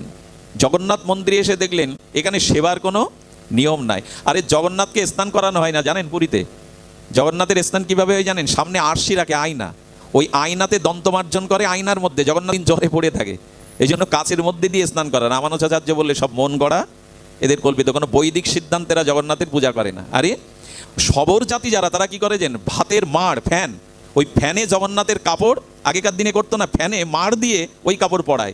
রামানুজাচার্য মাথায় হাত দিয়ে বলছেন, করে কি এরা? আরে সাক্ষাৎ প্রকট বিগ্রহ জগন্নাথ। আচ্ছা, জগন্নাথ দর্শনে সব থেকে কোন জিনিসগুলো জগন্নাথের আমাদের চোখের সামনে বেশি বড় করে দেখা দেয়? জগন্নাথ মূর্তি যদি দর্শন করতে যান, বিগ্রহ, জগন্নাথের চরণ না, হাতও না, কানও না, মাথাও না, সব থেকে বড় করে দেখা যায় চোখ আর ঠোঁট। এর তত্ত্ব কি? সাক্ষাৎ সচ্চিদানন্দপূর্ণ ভগবান। তো তুমি এই দুটো জিনিস বড় করে দেখাচ্ছ কেন? এর মানে কি? চোখ দুটো বড় বড়, বৃহৎ, আর অধরটা বড়। এর একটা অভিনব তত্ত্ব আছে, শুনলে আনন্দ পাবেন। এই ব্যাসপীঠে বসেই আমি দৃঢ় কণ্ঠে বলতে পারি, এই কলিযুগে জগন্নাথের থেকে এত দয়ালু, এত কৃপালু, ভক্তবৎসল ভগবান আর কেহ নাই। আপনার মনে মনে কিন্তু একটা কথা বলছেন, তোমরা যখন রাধারানীর কথা বলো, এইভাবে জানেন যোগী যোগী মহাযোগী বলা হয়েছে। উত্তরা যখন গর্ভস্থ সন্তানকে পরীক্ষিতকে বাঁচাবে বলে গোবিন্দের স্তুতি করেছিলেন, তখন বলেছিলেন পাহি পাহি মহাযোগিং, এই শব্দ উচ্চারণ করেছিলেন। মহাযোগী জগন্নাথ কেন জানেন? যোগীরা চোখ বন্ধ করে যুগ যুগান্তর ধ্যান করে, তারাই তো যোগী বলে। অর্ধ নির্মিলিত বা চক্ষু মুদ্রিত করে বছরের পর বছর যারা পরমাত্মার ধ্যান করে তাদের বলে যোগী। আর আমার জগন্নাথ হলো মহাযোগী। কেন? যোগীরা চোখ বন্ধ করে, আর জগন্নাথ চোখ বন্ধই করে না, খোলা রাখে। জগন্নাথের চক্ষুটা কি বলা হয়েছে? অনিমেষ নয়ন। কি নয়ন? কখনো পলক। আচ্ছা, পারবেন আপনি 1 ঘন্টা চোখের পলক না পেটে এখানে বসতে পারবেন? কেউ পারবে না। এমনকি কৃষ্ণ, রাম, বলরাম, ভগবান সকলের পলক পড়ে, কিন্তু জগন্নাথের চোখের পলক পড়ে না। তার কারণ কি জানেন? জগন্নাথ বলছেন, এই কলিহত জীবের জন্য আমি যদি চোখ বন্ধ করি, ওই সময় আমার দৃষ্টির কৃপা হতে কেউ বঞ্চিত হতে পারে, তাই আমি অনিমেষ নয়নে তাকিয়ে আছি, আমার দৃষ্টি হতে যেন কেউ বঞ্চিত না হয়। চোখ বন্ধ করে। আর মহাযোগী জগন্নাথ চোখ খোলা রেখেছেন যাতে দৃষ্টির বাইরে। দেখুন, একটা কথা আপনাদের বলে রাখি, রথ তো চারিপাশে রথ আছে, পাঠও শুনতে যাবেন। জগন্নাথের সামনে যে কেউ দাঁড়াক, পতিত, স্খলিত, পাপী, মহাপাপী, জগন্নাথ সবাইকে কৃপা করেন, শুধু একজনের দিকে মুখ ফিরিয়ে নেন, তিনি যেন আপনি না হন, আমি না হই। কার দিকে মুখ ফিরিয়ে নেন শুনছেন কি মন দিয়ে? সেই ব্যক্তিকে যিনি জগন্নাথের সামনে দাঁড়িয়ে বলেন আমি অনাথ, আমার কেউ। জগন্নাথ তখনই মুখ ফিরিয়ে নেন, আমি জগৎনাথ রূপে তোর সামনে প্রকাশ হয়েছি, তুই নিজেকে কেন অনাথ ভাবছিস? আমি তো জগতের নাথ, কেউ অনাথ নয়, আমি তো নাথ রূপে প্রকাশ হয়েছি। নাথ মানে যিনি, নাথ মানে স্বামী, নাথ মানে যিনি রক্ষক, প্রতিপালক, আমি তো আছি। তাই জগন্নাথের সামনে কখনো গিয়ে বলবেন না আমার কেউ নেই, আমি অনাথ। জগন্নাথ প্রকাশ হয়েছেন তার কৃপা। কেন জানেন? করুণা ঘন ভক্তবৎসল মাধুর্য প্রেমে বিগলিত মূর্তি জগন্নাথ যাকে তাকে কৃপা করতে ছুটে যান। আর তখন পাশ থেকে বলরাম আর সুভদ্রা বলে, জগন্নাথ ও পাপী, ও অপরাধী, ও কৃপার পাত্র নয়, কৃপার যোগ্য নয়। এই কথা বলে যাতে আমার আটকে না দেয়, যেন কানটা আমি লাল কাপড় দিয়ে ঢেকে রেখেছি, যে আমি বলরামের কথা, সুভদ্রার কথা না শুনে সবাইকে কৃপা করে দেব, যেন ওই কথা কানে না আসে কে পাপী। আরে এই হলো জগন্নাথ। অদ্ভুত বিগলিত মাধুর্য মূর্তি জগন্নাথের, অদ্ভুত বিগলিত মাধুর্য। আর অধরটা বড় কেন? দেখলে তো ওই দুটোই দেখি। ছোটবেলায় একরকম জগন্নাথকে দেখে আমার ভালো লাগতো না, জানেন? কৃষ্ণের মুরলীধারী, ত্রিভঙ্গ মোরারি, ধনুর্ধারী রাম, কি সুন্দর দেখতে, তোমার এই বড় বড় চোখ আর বড় বড় অধর ঠোঁট কেন? পরে যখন জানলাম তখন আর চোখ ফিরাতে পারি না। আমার মহাপ্রভু 1-2 বছর নয়, 24টা বছর লীলাচলে কি পেয়েছিলেন উনি? আসলে জগন্নাথের মধ্যেই ভগবান আমার শ্রীকৃষ্ণ চৈতন্য মহাপ্রভু রাধাভাবে বিবাহিত হয়ে তিনি তার শ্যামসুন্দরকেই দেখেছিলেন। মাধুর্য মূর্তি শ্যামসুন্দরই তো জগন্নাথ। করবো না, সবাইকে কৃপা করব, এই জন্য তিনি শুনছেন না। অধরটা বড় কেন? অধরটা বড় কেন জানেন? এই কলিযুগে ভগবান মৌন থাকলেও একমাত্র ভগবান জগন্নাথ যিনি আজও কথা বলেন বিদায় তার অধরটা, তার বদনটাকে বড় করে দেখানো হয়েছে। সকলের সাথে তিনি আজও কথা বলেন। কথা বলা ঠাকুর, শোনেন কম, বলেন বেশি। একবার ডাকলেই হলো, কিন্তু তার সাথে উনি কথা বলে বসেন। কি করে কথা বলেন শুনবেন। রামানুজাচার্য গিয়ে বললেন, আরে জগন্নাথকে যখন ওরা রথে তোলে, ওই যে দুলে দুলে তোলে না, হস্তি যেমন মস্তিতে হাঁটে, জগন্নাথকে ওইভাবে তোলা হয় কেন জানেন? উনি রথে উঠবেন তো আনন্দেই উঠবেন, সেই আনন্দের একটা দোলা আছে না, মানুষের সঙ্গীত শুনতে গেলে যখন খুব হৃদয়ে আনন্দ আছে তখন হৃদয় দোলে কিনা, দেহটা দোলে কিনা, আনন্দের বহিঃপ্রকাশ নামই হলো নৃত্য বা দোলা। তো জগন্নাথ দুলে দুলে, পান্ডারা বলছে পথ ছেড়ে দেবো মানে কার কাছে? বলে আমার ছেলের কাছে। তোমার ছেলে কোথায়? বলে তোমরা যার সেবা করো ওই জগন্নাথ আমার ছেলে। বলে পথ ছেড়ে দেবো কেন? বলে তোমরা 18 বার ভোগ লাগাও, আর তাকে পুষ্পন্ন খাওয়াতে খাওয়াতে ওর পিত্তদোষ হয়ে যায়, আমাশা হয়ে যায়, তাই ভেবেছি আজ থেকে প্রতিদিন একটু নিমের পাতার রস খেতে দিলে ওর পেট ভালো থাকবে। বলুন তো একে কেউ কৃপা করে? আর পাগলিনী উন্মাদিনী ভেবে যখন ঠেলে জোর করে যাবে, জগন্নাথের পান্ডারা ধাক্কা দিয়ে দিলেন, পাটির পাত্র ভেঙে গিয়ে রস ওখানেই পড়ে থাকলো। বুড়িমা পড়ে থেকে বলছে, শোন জগন্নাথ, যদি ভালোই বেসে থাকি, এই রস তোকে চেয়ে না খাওয়া পর্যন্ত আমি এখান থেকে উঠবই না, মরে পড়ে থাকবো, আমি এখানেই পড়ে থাকবো। রাত্রে পান্ডাকে স্বপ্নে বলছেন, আমার মাকে দিয়ে আজ থেকে প্রতিদিন তিতো দেবে, নিমের পাতার রস দেবে, তবেই আমি সেবা গ্রহণ করব। সেই থেকে চালু হয়ে গেল। আচ্ছা, কর্মাবাইয়ের কথা মনে আছে আপনাদের ভক্তমাল চরিত্রে? খুব ধ্যান দিয়ে শুনুন। কর্মাবাই, এই কর্মাবাই কোনো শাস্ত্র জানতেন না, কোনো বিধিবিধান জানতেন না। জগন্নাথের দেখে এসছেন যে 9টার দিকে ভোগ লাগে, আর বুড়িমা বাচ্চা দে, স্নান নেই, মালা নেই, তিলক নেই, সুচিতা নেই, ওই খিচুড়ি রান্না করে, আয় জগন্নাথ আয় বাপ খেয়ে যা, কত পরে তোকে প্রসাদ দেয়। আচ্ছা, মায়েরা সকালবেলা উঠে সন্তানের খাওয়ার চিন্তাটা আগে করে কিনা? শিশু সন্তান ঘরে থাকলে তো মা কি এই চিন্তা করে, আগে স্নান করি, আগে তিলক করি, আগে আন্নিক করি, তবে খোকাকে খেতে দেয়, চিন্তা করে কি? সকালে উঠলেই তার খোকার কথা, ওই ক্ষুধাতুর মুখটার কথা মনে পড়ে। ঠিক মায়ের মতো বাৎসল্য প্রেমে করমাবাই যখন ওইভাবে ডাকতেন খিচুড়ি নিয়ে, আয় জগন্নাথ, জগন্নাথ সাক্ষাৎ দুয়ারে এসে দাঁড়াতো। যেদিন দেরি হতো না সেদিন বলতো, তাড়াতাড়ি করো মা, তাড়াতাড়ি করো মা। এই যে তাড়াতাড়ি করো মা, এই থেকে নাম হলো করমা। এই যে তাড়াতাড়ি করমা, ক্ষুধা লেগেছে, যে যেভাবে তাকে ভজন করে জগন্নাথকে, উনি সেইভাবে কৃপা করেন। ওই খিচুড়ি পেতে পেতে একদিন সাধু এসে দেখছে, আর এ জগন্নাথকে ভোগ লাগায়, স্নান নেই, মালা নেই, তিলক নেই, সুচিতা নেই। বলে, এই বুড়িমা, শাস্ত্র জানো না? তুমি মূর্খ, আকাট মূর্খ, এইভাবে ভগবান ভোগ পায় না। স্নান করতে হবে, ধৌত বস্ত্র পরিধান করে তিলকমালা নিয়ে রন্ধন করবে। বুড়িমা তাই করতে গিয়ে সেদিন জগন্নাথ না খেয়েই ফিরে গেল। বুড়িমা তাড়াতাড়ি করো করমা, কিন্তু কখন করবে? পান্ডাকে দিয়ে জগন্নাথ সব জায়গায় খাটাতে যেও না। সেই দিন জগন্নাথের আদেশ পেয়ে বুড়িমার কাছে ক্ষমা চেয়েছিলেন, এই শাস্ত্রীয় পণ্ডিত মা, তোমাদেরও ভক্তির রাজ্যে আমার প্রবেশ ঘটেনি, ক্ষমা করে দাও। এই করমাবাই কিছুদিন পরে মারা গেলেন। কি ঘটেছিল জানেন? কেন বলছি জগন্নাথের করুণা? পান্ডারা সকালবেলা মন্দির দুয়ার খুলে দেখে জগন্নাথের চোখ দিয়ে বিন্দু বিন্দু অশ্রু পড়ছে, তার বুকও ভেসে গেছে চোখের জলে। ওই যে কথা বলা ঠাকুর বললাম, কেন কাঁদছো তুমি? জগন্নাথ মৃদুস্বরে বললেন, আমার করমা ভাই আজ নিত্য লীলায় চলে গেছে, কে আমাকে সকালে ডেকে ডেকে তার এই প্রিয় খিচুড়ি প্রসাদ দেবে? এই দিন থেকে জগন্নাথ মন্দিরের বালভোগে খিচুড়ির প্রচলন হলো, তাও করমা বাইয়ের নামে। কোনো মন্ত্র জানে না, অভাবী দিন দুঃখিনী। এই হলো এমন করুণা কার? ভগবান এই জন্য কথা বলবার জন্য অধরটা বড় করেছেন, চোখ দুটো বড় করেছেন। কেন? কেউ যেন করুণা থেকে বঞ্চিত না হয়। তো সেই রামানুজাচার্য বললেন, এই নিয়মে চলবে না। গজপতি, পুরীর রাজাকে গজপতি বলা হয়, বললেন আজ থেকে বৈদিক নিয়মে জগন্নাথের সেবা হবে। 4 দিন সেবা ওদের দিতে দেয়নি, পাণ্ডাদের রামানুজাচার্যের উপরে কথা কে বলবে? উনি বলরামের অবতার। উনি মন্দিরের ভিতরে যখন 4 দিন সেবা দিচ্ছেন, বাইরে দিয়ে পাণ্ডারা কাঁদছে, আমাদের ঠাকুরকে কিভাবে সেবা দিচ্ছে আমরা জানি না। সেবা না দিতে পেরে সেবকরা যখন কাঁদছেন, তখন জগন্নাথেরও চোখে জল। বলরাম বলছে, কাঁদছো কেন? জগন্নাথ বলে, দাদা, যে সেবা ওরা আমাকে প্রেমে দিত, সেই সেবা আমি রামানুজাচার্যের কাছে পাচ্ছি না। তখন জগন্নাথ সহ্য না করতে পেরে, মন্দিরে নেই, আমি লীলাচলে নেই, আমি দক্ষিণ ভারতে। জগন্নাথকে প্রণাম করে বললেন, ধন্য তুমি। পাঠিয়ে দিলেন সংবাদ গজপতিকে, যেভাবে সেবা চলছিল ওইভাবেই চলবে। ভালোবাসার সেবা, অনুরাগের সেবা, এই সেবার মধ্যে বিধি নিয়ম এটা বড় নয়। এই জন্য মন্ত্রের থেকে আপনার হৃদয়ের ব্যাকুলতাটা, অনুরাগটাই বড়। আমি মন্ত্রতন্ত্র কিছু জানি নে মা, শুধু জানি এই, তোকে ডাকার মতো ডাকলে তুই আসবি নে, তোর এমন শক্তি নেই। কথাগুলো রামপ্রসাদের। আমি মন্ত্রতন্ত্র কিছুই জানি নে মা, জানি শুধু এই, তোকে ডাকার মতো ডাকলে তুই আসবি নে, তোর এমন শক্তি নেই। এই জন্য জগন্নাথের মহামহিমা হলো, ভক্তির মহিমা হলো, এখানে অনুরাগটাই বড়, চোখের জলটাই বড়। শুনুন তবে জগন্নাথের এক ভক্তের চরিত্র বলেই আমি বিশ্রাম রাখছি। মনে করি তাড়াতাড়ি ছেড়ে দেব, কিন্তু লোভ জাগে। জগন্নাথের ভগবানের ভক্তির যে অসমধ্য মহামহিমা, ভক্তি যে স্বাতন্ত্র প্রবল, সকলের পক্ষে সম্ভব, ভক্তিতে যুক্ত হওয়া, ভগবানের সাথে যুক্ত হওয়া। এরা যদি কখনো কোনো ঘটনা, কোনো কারণে ভগবানকে একবার বিশ্বাস করতে শুরু করে, এটা খুব তাড়াতাড়ি ভগবানকে পায়। রত্নাকরের মতো, এদের মতো মাঝগানে যারা সংশয় চিত্ত নিয়ে, এদের কৃপা হতে অনেক দেরি হয়। পূর্বজন্মে স্বীকৃতি থাকতে হবে, না হলে এ জন্মেই অটুটভাবে হঠাৎ কারো মধ্যে বিশ্বাস জাগরিত হয়ে যায়। সদন কষাই, কষাই মানে বুঝতে পারেন তো, কষাইরা কি করে? মাংস বিক্রি করে। জগন্নাথের কৃপা দেখুন, সদন কষাই সকাল হলেই মাংস বিক্রি করে, কিন্তু হৃদয়টা ওই পূর্ব সংস্কারের কারণে তার জগন্নাথের প্রতি স্বাভাবিক প্রীতি। ভেতরে ফলগুর ন্যায় জয় জগন্নাথ জপ করেন আর মাংস বিক্রি করেন। সুধীজন, মাংস বিক্রি করতে করতে কি দিয়ে মাপেন জানেন? উনি পথে, আগেকার বাটকারা পদ্ধতি ছিল না, কেজি বা সেরের আগে বাটকারা, তো ওই বাটকারার মতো পাথরটাকেই উনি বাটকারা রূপে, পরিমাপ যন্ত্র রূপে ব্যবহার করেন। ওই পথ দিয়েই, ওই সদন কষার মাংস বিক্রির পথ দিয়ে এক ব্রাহ্মণ যাচ্ছিলেন, বৈদিক ব্রাহ্মণ, নাকে কাপড় দিয়ে যাচ্ছেন মাংসের গন্ধ। হঠাৎ লক্ষ্য করেছে মাংসটা বিক্রি করছে যা দিয়ে, ওর মধ্যে নারায়ণ শিলার চক্র চিহ্ন দেখতে পেলেন। ব্রাহ্মণ কিছু পথ পিছিয়ে এসে বললেন, ভাই এটা তুমি আমায় দেবে, কিছু পয়সা করি নাও। বললেন, আপনি ব্রাহ্মণ, আমি মাংস বিক্রেতা সদন কষায়, আমার এখানে দর্শন দিয়েছেন, এটাই তো আমার ভাগ্য।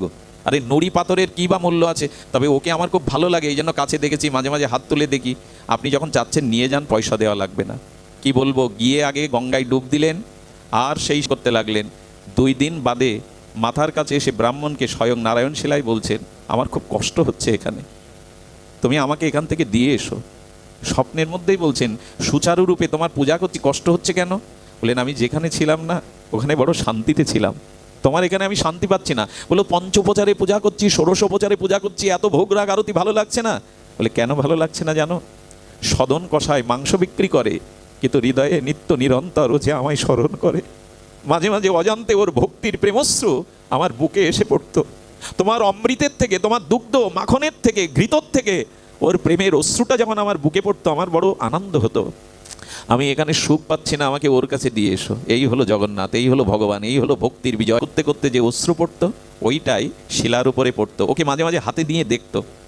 আসলে ভক্তিরই তো মহিমা। ভগবান তো অন্য কিছুতে বস নন, জ্ঞান যোগ কর্মে গোবিন্দ বস হন না, গোবিন্দ ভক্তিতেই বস, জগন্নাথ ভক্তিতেই বস। কবে এই বুঝ আমাদের হবে? সদন কষায়ের কাছে এসে ব্রাহ্মণ হাত জোড় করেছ, সদন আজ আমার প্রণাম তোমার চরণে। সাক্ষাৎ ভগবানই তোমার কাছে আসতে চাইছে, এখানে আমার কাছে থাকতে চাইছে না। ও সাক্ষাৎ ভগবান আজ তোমার কাছে নিয়ে নাও। যেদিন শুনলেন ভগবান এটা নারায়ণ শিলা, সেই দিন থেকে মাংস বিক্রি করে উনি ওই ঘরে পূজা দিতে লাগলেন আর কাঁদলেন, তোমাকে দিয়ে আমি মাংস বিক্রি করিয়েছি, তোমাকে দিয়ে আমি বাটকারা বানিয়েছি। অনুশোচনায় কাঁদছে আর জগন্নাথকে ডাকছে। ভালো কি লাগে? বৈষ্ণবরা চলেছে লীলাচলে, শুনুন মন দিয়ে, লীলাচলে যেতে যেতে ভাবছেন, আমার মুখ দেখলে বৈষ্ণবদের যাত্রা শুভ হবে না। তাই বনের পথ দিয়ে যেতে যেতে কিছু বৈষ্ণবদের দেখা পেলে বলছে, কিরো মাংস বিক্রেতা, কি গো সদন, তুমি কোন দিকে চলবেন? কলঙ্ক, অপমান, গালি এগুলো নিয়ে গোবিন্দ আপনাকে খেলবেই। সদন কষায় কৃপা মনে করে, তার কর্মফল ক্ষয় হচ্ছে মনে করে তিনি এগিয়ে চললেন। রাত হয়ে গেল। ধ্যায়তে বিষয়ং পুংস সঙ্গাত সংজায়ত কামাত, কামাত ক্রোধবিধি জায়তে, ক্রোধ ভবতি সম্মোহ, সম্মোহ বুদ্ধি ভ্রমসাৎ, বুদ্ধি ভ্রমসাৎ বুদ্ধিনাশাৎ, বুদ্ধিনাশাৎ প্রাণস্বতী। আপনাদের কাছে হাত জোড় করে অনুরোধ করি, বিষয় ভোগ করার থেকে বিষয় চিন্তাটা আরও ক্ষতিকারক। কোনো বিষয়ের যখন আপনি ধ্যান করবেন, চিন্তা করবেন, তখন ধীরে ধীরে আপনার পতনের দিকে নিয়ে যাবে। স্বামী ঘরে তো ওই যুবতী ইশারা করে সদন কষাইকে ডাকছে। সদন কষাই ওই যুবতীর আহ্বান দেখে উনিও এরকম কি ইশারা করে বললেন, আর কাম ও ছুরি ফেলে দিয়ে বলছেন, এবার গ্রহণ করো, তোমার বাধা আমি দূর করেছি। উনি সঙ্গে সঙ্গে কাঁপতে লাগলেন আর বলবেন, আপনি ভুল বুঝেছেন, আমি আপনাকে আপনার স্বামী হত্যার প্রেরণা দেইনি। আমি ইশারায় যা বলতে চেয়েছি, আপনি আমার কথার মোহগ্রস্ত হয়ে ভুল ব্যাখ্যা করেছেন। কাম বাধা হলে কি হয়? কাম বাধাগ্রস্ত হলে কি আসে? ক্রোধ আসে। মহিলা তখন বলছে, যে ছুরি দিয়ে আমি স্বামীকে হত্যা করতে পেরেছি, আমি তোমাকে ছাড়বো ভেবেছি আমার ইচ্ছা পূর্ণ না করলে? চিৎকার করতে শুরু করলো। নগরবাসী এলো, সঙ্গে সঙ্গে বলল, আমাকে পাওয়ার জন্য, আমার স্বামীকে হত্যা করে আমাকে অপমান করার জন্য এই গাছতলায় ডেকে এনেছে, বিচার করুন। বলুন তো, যাচ্ছে জগন্নাথ ধামে, এত বড় ভক্ত, তবু এত পরীক্ষা। সদন কষাই জগন্নাথকে বলছেন, খেলো, ভালো করেই খেলো, আমিও প্রস্তুত আছি। তবে ভোরবেলা বিচার সভাতে চোখের জলে একটা নিবেদন করেছিল জগন্নাথ, আমার সাজা হোক, কিন্তু প্রাণটা যেন রাখে, যাতে একবার তোমার রক্তাক্ত আর ওই খণ্ডিত হাতে কি বলছে জানেন? ভালোই হয়েছে, সমনা হলে তো কৃপা হয় না, তোমারও যেমন হাত নেই, আজ আমারও হাত নেই, ভালোই হলো, আমি তোমার সাথে দেখা করতে যাচ্ছি, তোমার মতো হয়ে তো যেতে হবে, আমারও হাত নেই, ভালো হলো। পারবেন তো একথা বলতে? একটা মিথ্যা অপবাদে হাত কাটলো তবুও কৃপা মনে করছেন। এরাই তো ভক্ত, এরাই তো যথার্থ ভগবানকে উপলব্ধি করেছে। সদন কষায় যেতে যেতে জ্বর এসে গেল, হাত কাটলে আর সুস্থ থাকে? পড়ে গিয়েছে 2-3 কিলোমিটার পুরীর আগে। পড়ে যখন জগন্নাথ রূপে কাতরাচ্ছে, কি ঘটলো জানেন? রথযাত্রার দিন সেই একই ঘটনা। জগন্নাথ বলছেন, আমার এক ভক্ত পড়ে কাঁদছে, তাকে পালকিতে করে কীর্তন সহকারে আমার কাছে নিয়ে এসো। সবাই গিয়ে খুঁজে দেখলো কেউ নেই, কোথাও নেই। জগন্নাথকে এসে বলছে, তো তোমার অনেক ভক্তই তো পড়ে থাকে, কি করে চিনবো? বলে, আমার মতো যার 2টো হাত নেই সেই আমার ভক্ত সদান, তাকে নিয়ে এসো। খুঁজতে খুঁজতে দেখে পড়ে আছে, হাত নেই। সদনকে গিয়ে বলছেন, চলুন, জগন্নাথ আপনাকে স্মরণ করেছেন। একবারও কখনো সে ভজন করেনি, জগন্নাথকে দেখেনি, কিন্তু হৃদয়ে জগন্নাথকে ভালোবাসাটা ওই মাংস বিক্রি করতে করতে ভক্তির মহিমা দেখুন। আপনি যে অবস্থার হাত উপরে, নিতায়ের হাত উপরে, জগন্নাথের হাত এভাবে সামনে কেন? সামনে এভাবে হাত কখন বাড়ায় মানুষ? যখন কাউকে বুকের মধ্যে নেওয়ার ইচ্ছা করে, আলিঙ্গন করার জন্য। জগন্নাথের হাত যখন ওইভাবে বাড়িয়েছে, ওরও হাত নেই, প্রণাম করে উঠে বলছেন, আজ আমার হাত নেই জগন্নাথ, তোমার শ্রীচরণে প্রণাম দেব। যেই এই আরতি নিয়ে জগন্নাথের দিকে তাকিয়েছে, প্রণাম করার সাথে সাথে ভক্তবৎসল জগন্নাথ ওর 2টো হাত আবার প্রসারিত করে দিয়ে বললেন, এসো। বুকের মধ্যে প্রেম আলিঙ্গনে জড়িয়ে ধরলেন জগন্নাথ। সদান কষায় জগন্নাথের বুকে কিছুক্ষণ মাথা রেখে প্রেমাবিষ্ট হয়ে চিরদিনের মতো জগন্নাথে তিনি ওইখানেই বিশ্রাম নিলেন। জগন্নাথ চিরদিনের মতো তাকে চরণে নিয়ে নিল। হাত বাড়িয়ে আপনাকে আমাকে বুকে নেবে বলে ডাকছে। এভাবে কেউ হাত নেই, কোনো দেবতার হাত এভাবে সামনে প্রসারিত করে না, এসো আমার বুকে এসো। আমাদেরকে গ্রহণ করবার